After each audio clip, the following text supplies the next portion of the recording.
You talked with Richard Esquinas. I did. I was reading the interview, man. Like, that is the paper trail that he seems to have, both photographically and receipt wise. It seems very credible. You're a guy that digs deep into a lot of different stuff. You buying it? Yeah, absolutely. I think that there are a couple things. First of all, if you pick up his book, it is loaded with detail. There are dates for everything. He's citing his date book. He's citing scorecards, golf scorecards. He's got specific dollar figures round by round, or, then I lost 20,000 on this side bet to Michael's friend. And we were betting, $1,000 on these drives. And we were doing, I wrote him a check for 2,500. Then he wrote me a check for 7,000. I wrote him a check for 6,500. It's just too detailed. So that big number that everybody remembers that made news, the $1.252 million, it's not as if Esquinas writes, and then I won $1.252 million. The old saying, show your work. So he shows his work. They played 54 holes in August of 91. And the swing was, after 18, Esquinas was up 25,000. After 36, Jordan was up 48,000. And then after 54, Jordan was up 98,000. Esquinas then brought, for their next game, their next day, Esquinas wrote 2 checks for $98,000 and said, if you win, you keep them. And if I win, we tear him up. So it was his way of proving that he was good for a double or nothing scenario. So they did that, and Esquinas won, and he got to rip the checks up. When they then played in September of 91, so a month later, and this is the famous 1.252, the numbers kept going up, and Esquinas was on his game, and he says Jordan was not. It got to 153, and then Jordan wanted to and I don't know all the terminology. I've looked it up, but I'm not necessarily fluent. I'm not a golfer. I am not a golfer. But Jordan then wanted to have a bet that was essentially 160,000, and Esquinas won that. It went to 313, and then there were 2 double or nothings. So it went from 313 to 626, and 626 to 1.252. When we heard about the news, it was called 1.2 or was called 1.25. But when you think about it in terms of these 2 double or nothings from 313,000 to 626 to 1.252, you really see, okay, I see exactly what the steps were. Jordan then played and paid it down to 902,000. And Esquinas had been chasing him for a long time. And finally, in March of 93, said he'd been trying to get him to settle for a lower number because he realized that he's not getting his $902,000. And he got Jordan to settle for 300,000. And that 300,000 is the number that they agree on. So that famous interview that we saw in The Last Dance last night, where Jordan's with Ahmad Rashad, he's wearing sunglasses. He talks about, I'd be sick if I lost $1 million, and he would have to be sick to settle it down to 3,000. He told Connie Chung it was 300,000, excuse me, and I paid off 200,000, and then he wrote this book, and now I'm not paying anything else off. And Esquinas' story is it was 1.252.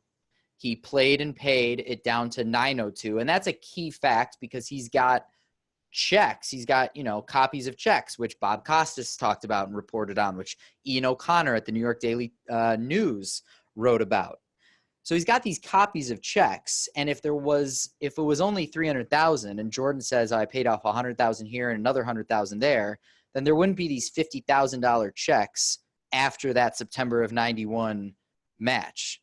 So yes, I totally believe him. There's nothing that we know about Michael Jordan that suggests that he wouldn't chase money like this. We've got stories, even in the past few months. Magic Johnson told the story about the night before game 1 of the 92 finals, the idea that they were playing cards and that when Michael is losing, it's always, no, stay here, stay here. And when he's winning, it's, hey, good game. There was an interview, it was a podcast that a guy named Adam Ryan, if you know him, in all airness, Australian Bulls historian, NBA historian, he interviewed two of Jordan's friends, one who'd known him since 1981 and one who'd known him since 1991. They told the same thing. Kendall Gill just did an interview on NBC Sports Chicago. Same thing. Michael was at my house for 7 hours until he won. And that was just the way that he was. So what is it about Jordan's character that anyone has heard that would make you think, no, I don't think he would somehow rack up a debt of $1.252 million? That doesn't make any sense to me. What does make sense is that went down the way that Esquinas wrote in his book. He's got the proof. Michael hasn't sued him. We also know that Michael is incredibly litigious. He never sued him. So yeah, I believe Esquinas. I mean, you can talk about whether or not his book was opportunism. I think the timeline gets flat for people, and people go, oh, he won this money, he wouldn't pay, and then he immediately turns around and writes the book. September of 1991, he wins the money.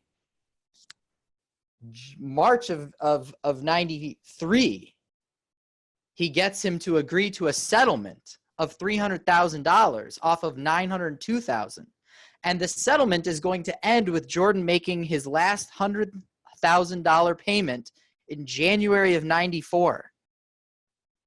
Now imagine you're a guy, all right, you're a heavy gambler, and Esquinas would say he doesn't like the word compulsive gambling. He doesn't like gambling as a term because it's scorned upon. He calls it wagering, high stakes wagering, the play of life. There's a term in yoga that he told me, Leela. And you know what's weird about that, Jack? You could hear Jordan kind of doing the same thing. Like each of them is trying to mitigate their involvement in gambling. Like they don't want to call it that desperately. I don't know what that means. I just know that I've noticed it. Anytime anybody does a thing that could be considered a vice, they don't use the proper term for the vice. You use slang for the vice, whatever it is. Euphemisms. No one says I'd love to go out and drink a lot of alcohol. It's like, let's get ripped, man. Let's booze it up. Let's get who's got shots. Who's got, you know what I'm saying? No one says like I would like to smoke some marijuana. It's we're gonna blaze. We're gonna burn one. Nobody uses the name of the thing like the proper name. If you do the thing, you speak in code, sort of. All the mob movies that we've seen, no one says I'm going to. Well, Don Corleone did say at one point something about doing a murder, but it's I'm gonna whack him, I'm gonna hit him, take care of this guy, press a button. There's always other language to describe the thing that you're doing, and yeah, they both did that. But imagine you're Esquinas, and you were on the verge of liquidating stock and selling real estate, and who knows how he was going to have to tell his wife, hey, I just lost almost $200,000 because I went double or nothing on a bet I shouldn't have made in the first place. He's ready to do that with the checks, and instead he goes up and up and up. And then Jordan, who's been talking about his wealth and who's making like $28-30 million off the court at that point, signs on for a payment plan that's gonna extend 13 months. Already 2.5 years after the bet. You know what I'm saying? Like it leads to a lot of questions. Yeah. It leads to a lot of questions. And I think that it's fair to wonder, especially since in a Jordan produced documentary, there's Richard Esquinas. Like that right there. That, and you have the idea that the guy who sued Jewel it isn't going to sue a guy that wrote a book about a possible gambling addiction. Right. It's fascinating. Yeah. So yeah, I believe him. I mean, you pick up that book. The other thing about the book was that this is 1993 and it's a self-published book. I think Yahoo launched the next year. I think Google was a few years after that. I think ESPN.com was like 97, 98, somewhere in there. Amazon was 97, 98, 99, somewhere in there. It was very difficult to get a self-published book in 1993. The only people who I know who had even read it were reporters. So you're just really reading excerpts. There are a lot, you're inclined to just dismiss this guy and say either that he's lying or that he's telling a truth that's irrelevant. But I don't know, you open that book up and you see all of the dates, you see attorneys' names, you see like Jordan wrote me this check. It was check number, and he rattles off the check number and the bank. And you're kind of like, all right, you're either like a sociopath coming up with this level of detail, like the killer in Seven, or, you know, you're telling a truth that people just don't want to hear. And The pictures are that's my damning belief. too. Yeah, Because absolutely. back then it's not like, I mean, you would have had to been really great at photoshopping 1990s style to be able to pull that off. So the fact that there was physical evidence of their association with each other, I think Right. speaks a little bit to the validity of Esquinas' story. But before, I know that we're limited on time, but I got to ask you, what have you thought of this documentary so far? It's pretty good. What's been your So favorite part? my favorite part was actually in last night's episode, where they were talking about how difficult it was to manage the ticket demand and the three different groups of people who want tickets: the normal fan, the celebrity fan, and then the players. And the way that their timelines got all skewed because all of a sudden they were putting tickets out one day and they're gone, and they're trying to figure out that kind of behind the scenes nitty gritty stuff, along with the background behind the scenes footage of Randy Brown going in to ask Michael for tickets and Michael flashing them up like, the god of the street. That stuff was great. Stuff in the hotel room is great. The behind the scenes of Michael Scotti and Ron Harper drinking beer is great. A lot of the footage of the games, like the game footage, is a lot crisper than we're used to seeing. I love that. I don't need to like have another 10-15 minutes on like Michael went to North Carolina and immediately took charge as a freshman, and he was, come on guys, like what is this movie? Like is this a Bulls movie or is this a Jordan movie? It was advertised as a Bulls movie. Clearly it's a Jordan movie. And a lot of this stuff feels like stuff that we've seen and isn't being retold in a way that utilizes their entire resource set. For example, when they did the shot in '89, now this is a pivotal moment certainly in Jordan history, in Bulls history, in NBA history, in the history of sport and culture, because of what the Bulls became in the '90s. And that might not happen if he doesn't hit the shot. I would have loved to have seen interviews with like all the principals. Like, where was our Craig Elo interview? Where was our Larry Nance and our Lenny Wilkins and our Brad Sellers interview? Sellers inbounded the ball. He's a mayor in Ohio right now. Like, where was he? And, I would have loved like 6 or 7 minutes on like 8 seconds. And, the play before Jordan's shot, Craig Elo hit what looked like a game winner. One of my favorite Incredible shot. One of my favorite things about basketball is that every great game-winning shot was preceded by an incredible other shot. And, Derek Fisher's 0.4 of a second, Tim Duncan hit a runner at the foul line over Shaq going like to his left. Or, when what's-his-face hit the winner for Villanova. Right before that, the guy on North Carolina, Page, I think, hit that sort of like jumping, ducking three, and you can go on and on and on of examples like that. Elo hit a shot, and right before that, Jordan hit a shot that's a de facto game winner. There's like 6 seconds left on the clock. So I would have loved to really slow down time and take us step by step through that sequence that is so historically significant in sports history or American sports history, certainly NBA history, and they kind of sped through it. That's the kind of thing that I really love. I also give the filmmakers the benefit of the doubt. They finished principal photography, or they finished their last interview in March for a June release that got moved up to April. So I assume that at some point we're going to see, a director's cut or something. I just think it could be tighter. I just think the whole thing could be tighter. And I'm gonna let them off the hook because of the rush that was put on it. Yeah, absolutely. And they've given us something so wonderful.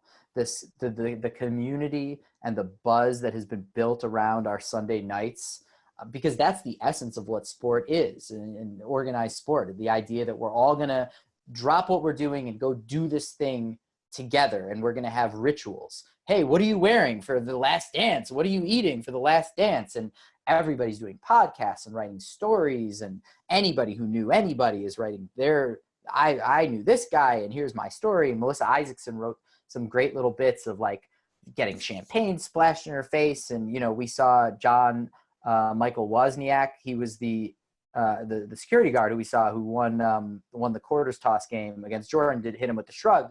And it turns out he passed away in January. The Athletic had a great story with his son today. There's just so much going on. I really love that. And I'm really appreciative of the filmmakers for making that happen. And I can't believe they included Republicans Buy Sneakers too. So it's been interesting. There's a lot of great stuff. The Esquinas stuff for me was fascinating because I've always been fascinated by his book. And I tracked him down, I want to say January of last year. And then it took me 14 months to convince him to go on the record.